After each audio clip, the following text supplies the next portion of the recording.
C'est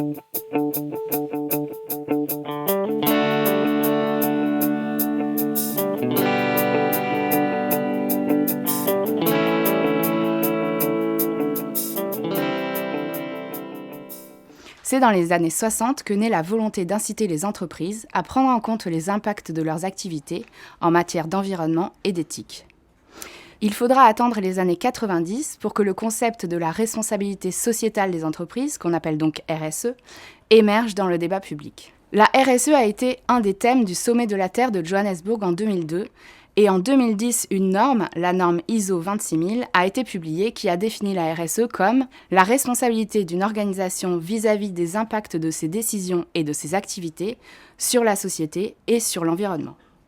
Cette responsabilité, elle doit se traduire par un comportement transparent et éthique, et ce comportement, il doit premièrement contribuer au développement durable, y compris à la santé et au bien-être de la société. Ensuite, prendre en compte les attentes des parties prenantes, salariés, clients, fournisseurs, etc.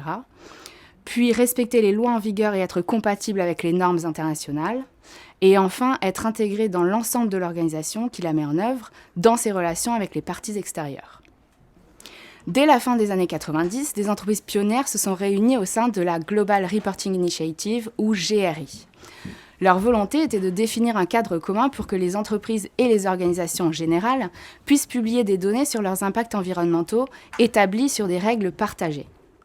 Cette initiative a donné lieu à la publication des premières lignes directrices de la GRI, ou Guidelines en anglais, en 2000. Depuis, plusieurs autres initiatives et réglementations ont continué d'élaborer un cadre pour la publication de données environnementales et sociales des entreprises, c'est-à-dire des données non financières. Par exemple, en 2003, un standard international pour l'audit de données non financières a été publié, et en 2014, une directive européenne définit des obligations de publication de données non financières. En France, la loi Nouvelles Régulations économiques, dite NRE, a défini un premier cadre en 2003. Effectivement, Mélanie. Depuis 2012, l'article 225 de la loi Grenelle II renforce l'obligation d'information des entreprises sur les conséquences sociales et environnementales de leur activité, ainsi que sur leurs engagements sociétaux en faveur du développement durable. Selon différents critères, société cotée, taille, nombre de salariés, chiffre d'affaires, les entreprises doivent publier chaque année ce type d'informations, même si certaines d'entre elles le faisaient déjà de manière spontanée. Ces publications prennent la forme de rapports dits développement durable, RSE ou CSA en anglais, pour Corporate Social Responsibility. Ces rapports RSE sont désormais un complément quasi systématique au traditionnel rapport annuel. Ils peuvent être des publications à part ou intégrées au rapport financier de l'entreprise. Ces informations sont devenues un critère de notation des performances d'une entreprise au-delà des indicateurs financiers classiques. C'est donc un enjeu d'image et d'influence très important pour elle. Et c'est pourquoi la réglementation oblige la vérification des informations publiées par un vérificateur accrédité pour éviter tout risque de greenwashing. Concrètement, un décret en application de la loi Grenelle II définit les sujets qui doivent être abordés par ces entreprises. Parmi ces sujets, on trouve la gestion des déchets et l'utilisation durable des ressources. Sur ces deux aspects, gestion des déchets et utilisation des ressources, les emballages sont bien évidemment un sujet couvert par ces obligations. Au-delà des obligations réglementaires, les entreprises doivent aborder le sujet de l'emballage. D'abord, parce que c'est un sujet d'attention important pour les parties prenantes. Ensuite, parce qu'en n'en parlant pas, les entreprises donneraient l'impression de ne pas agir. Ce qui est paradoxal, puisque l'emballage a été précurseur en matière de développement du recyclage, et il a été régulièrement réduit depuis des années. Autant valoriser ces réalisations.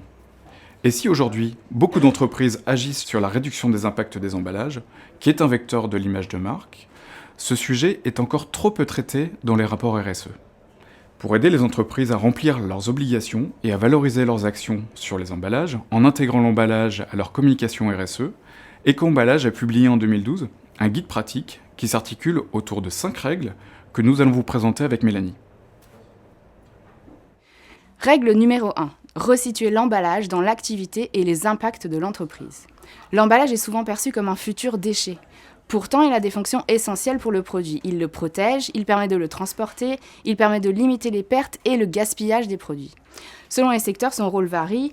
Dans l'électronique, il s'agit ainsi de protéger des produits coûteux des chocs et du vol, par exemple, alors que dans l'alimentaire, il s'agit prioritairement de garantir la sécurité sanitaire et la traçabilité du produit pour le consommateur.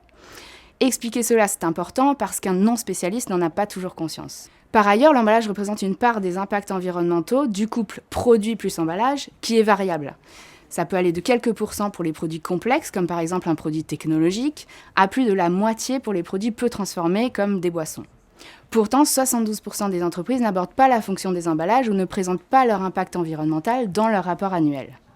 Resituer le rôle de l'emballage dans son activité et dans ses impacts environnementaux permet aux parties prenantes de mieux appréhender ce sujet, l'importance à y accorder et à comprendre les fondements de la stratégie de l'entreprise sur l'emballage.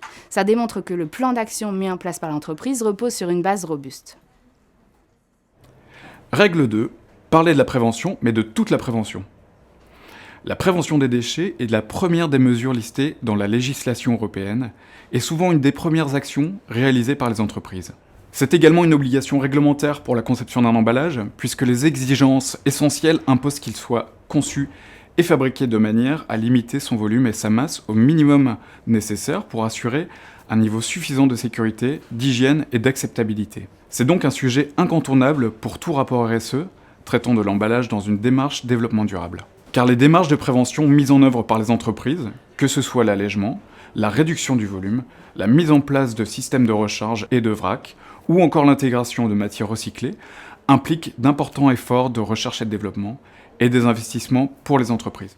Aujourd'hui, dans leur rapport RSE, certaines entreprises présentent des exemples de prévention, et c'est souvent de manière disparate et peu structurée, ce qui diminue l'impact de cette communication et renforce l'idée que l'emballage est superflu. En pratique, pour parler de la prévention, il faut présenter les exemples représentatifs de l'entreprise, expliquer tous les enjeux et les résultats des projets menés, quel pourcentage de réduction par exemple, ou combien de tonnes de matière économisées par an. Ensuite, communiquer sur des indicateurs reconnus et comparables, par exemple les équivalents de gaz à effet de serre économisés grâce à la matière première non utilisée. Ensuite, valoriser les actions menées avec les parties prenantes, comme par exemple avec Eco-Emballage. On peut citer les 106 000 tonnes d'emballage qui ont été économisées grâce aux efforts de réduction des entreprises, soit l'émission de 150 000 tonnes de CO2 évitées. Règle numéro 3, présenter l'engagement pour le recyclage. Le développement d'une filière de recyclage dès 1992 a été la première action significative réalisée de manière mutualisée par les entreprises en réponse aux exigences réglementaires pour réduire l'impact environnemental des emballages ménagers. L'adhésion à une société agréée par l'État, à but non lucratif, tel qu'Eco-Emballage, est un exemple concret d'action collective en faveur de l'environnement. Les entreprises mutualisent leurs moyens pour que chaque Français puisse recycler ses emballages dans les meilleures conditions environnementales, sociales et économiques, démontrant la volonté d'atteindre les objectifs de recyclage avec un dispositif efficace. Et pourtant, seulement 16% mentionnent le point vert dans leur communication de développement durable, alors qu'il est présent sur tous leurs emballages. Les entreprises ont créé ce dispositif et le financent collectivement, alors pourquoi ne pas en parler ? Cela peut d'ailleurs se faire simplement en, par exemple, rappelant qu'après la prévention, le recyclage est un moyen de réduire l'impact environnemental de l'emballage. Cela peut se faire aussi en expliquant que les réglementations européennes et françaises fixent des objectifs de taux de recyclage, ou en présentant comment l'entreprise contribue financièrement aux dispositifs existants, tels qu'Eco-Emballage, ainsi que ses efforts en matière d'éco-conception. Règle 4. Valoriser les actions en matière de sensibilisation. L'entreprise conçoit des emballages et choisit les messages qu'elle y appose. Informer sur le bon geste de tri ou sur l'éco-conception d'un emballage ou d'un produit sont des actions en faveur d'une consommation responsable. Pour preuve, sur un échantillon de consommateurs qui ont vu des messages incitant au tri, 76% considèrent que cette communication les incite à trier et une majorité estime que cela valorise la marque porteuse du message. Informer et sensibiliser le consommateur est donc essentiel et relève de la responsabilité de l'entreprise. L'ensemble des actions de communication et de sensibilisation peuvent tout à fait être valorisées dans le rapport RSE. Cela peut passer par une consigne de tri directement sur l'emballage, comme on vient de le voir, ou par des campagnes de communication. Et ces actions peuvent être comptabilisées au moyen d'un indicateur simple, par exemple la proportion des emballages porteurs d'une consigne de tri. Pour aider les entreprises et le consommateur, il existe une consigne de tri standard proposée par Eco-Emballage.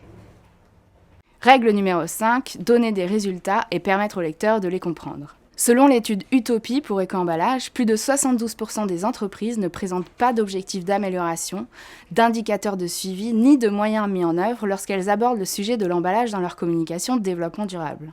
Quand ces indicateurs existent, ils sont calculés de façon différente, ne permettant aucune comparaison et leur nombre varie d'une entreprise à l'autre.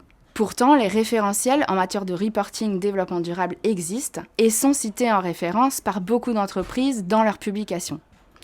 Ces référentiels, par exemple GRI, GPP pour Global Packaging Project, CNE pour Conseil national de l'emballage, s'appliquent au rapport développement durable en général et donc en particulier à ce qui concerne l'emballage. Il faut notamment que ces indicateurs soient homogènes, reconnus et comparables pour que les parties prenantes puissent suivre les évolutions au fil du temps et par rapport à d'autres organisations. En résumé, la stratégie de l'entreprise concernant l'emballage doit, premièrement, être lisible et clairement explicitée. Ensuite, s'appuyer sur un plan d'action présentant des objectifs chiffrés et pertinents au regard des enjeux concernant l'emballage. Puis faire référence à des indicateurs reconnus par la profession, tels que les indicateurs publiés par le Global Packaging Project ou le Conseil national de l'emballage. C'est d'autant plus facile et valorisant que les entreprises ont régulièrement réduit leurs emballages et amélioré leur recyclabilité depuis des années. Des exemples existent, il s'agit de les présenter en respectant les exigences des normes de reporting RSE. Un exemple a été publié par Eco-Emballage. Il montre que ces règles peuvent être mises en œuvre de manière simple et synthétique. Les rapports RSE doivent traiter de nombreux sujets. 1 à 2 pages sur l'emballage peuvent donner une bonne compréhension de l'action et des résultats de l'entreprise à ses parties prenantes. Pour résumer, les 5 règles de communication dans les rapports RSE sont 1. Resituer l'emballage dans l'activité de l'entreprise. 2. Parler de toute la prévention. 3. Présenter l'engagement de l'entreprise pour le recyclage. 4. Valoriser les actions en matière de sensibilisation. Et 5. Enfin, donner des résultats et permettre aux lecteurs de les comprendre.